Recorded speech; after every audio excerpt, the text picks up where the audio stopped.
Hi, David. Hey, how are you? Fine, thanks. You? Pretty good. Alex is a really great characters for me, and also, of course, thanks for to your physical and fun interpretation. And how hard was it to find the Red Guardian character dimension? Is there even a little bit of your opera of Stranger Things in him?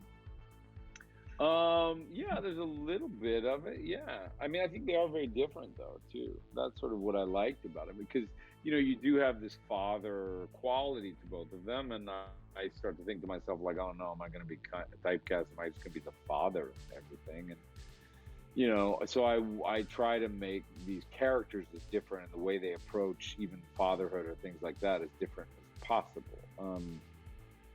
Alexi is huge. He's also, got a lot of hair. He's like a big bear in certain ways, and he's also full of these big contradictions of this violence. I think Hopper has less contradiction.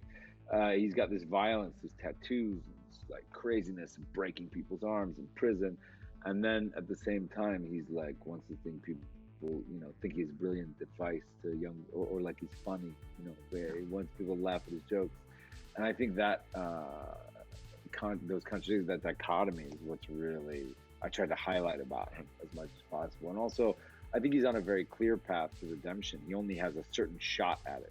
It's a narrow window when the girls get back together, and he blusters his way through it in a almost comical way, in a way that Hopper does something very different. He behaves Yeah. very different. What he talks about is very different. Lexi's guilt is right out in the forefront, and it's shown as ego. And there is a phrase that says, Melina, pain makes us stronger. And do you think the pain of losing his daughters, Yelena and Natasha, made Alexei stronger or weaker? And maybe even just more aware of what it means to love someone? Yeah, I mean, I don't think that he is, strong when we meet. He's certainly not mentally strong. He physically has a super serum, so he can do certain things, but he's let himself go even in that way. I think if he were training, he'd be a lot stronger in many different ways. But I think the pain has consumed him and sort of made him more egotistical and sort of made him degenerate in various ways. The pain has eaten away at him for years in that prison. And then now when he comes out and deals with them, he has to reconcile that. And as I say, like, it's a short window, and so he's very dramatic about the attempts he's making. They're very sharp turns and different things he's doing, and he's really like swatting it, chaotically. But I think he really does need to reconcile and resolve this issue that's haunted him and sort of degenerated him for years.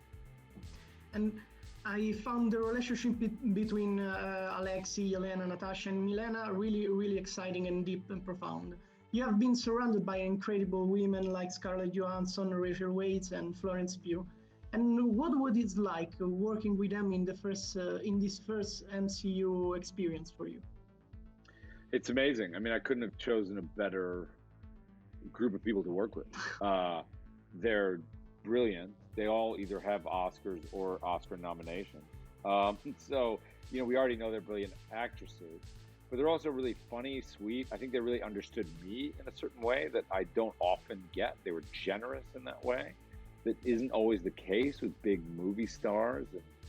And they didn't have to be with me, and they were.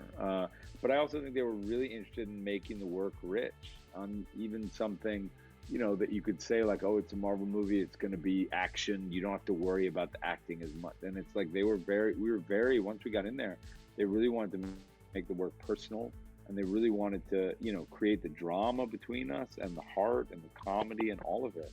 And I really couldn't have asked for a better crew of people to work with. Okay, thank you for your time. Wish you the best for your work.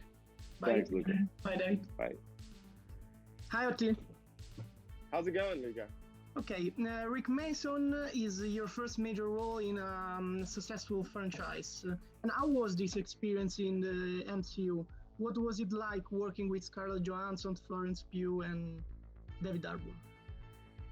Yeah, I mean, you know, the funny thing is that kind of like on one level, there's like this thing, like there's the MCU, and then there's but on a day-to-day level, and then there's another thing which is Scarlett Johansson and so on. But on like a day-to-day level, when you turn up, you just have another human being in front of you, and you have these words, and you've got to try and make these words seem realistic and engage with the other person. And when you do that, all those other things kind of become less relevant. You're just trying to you with another artist, the same way I was doing it like 20 years old in a backstage theater, just dealing with another human being trying to make drama.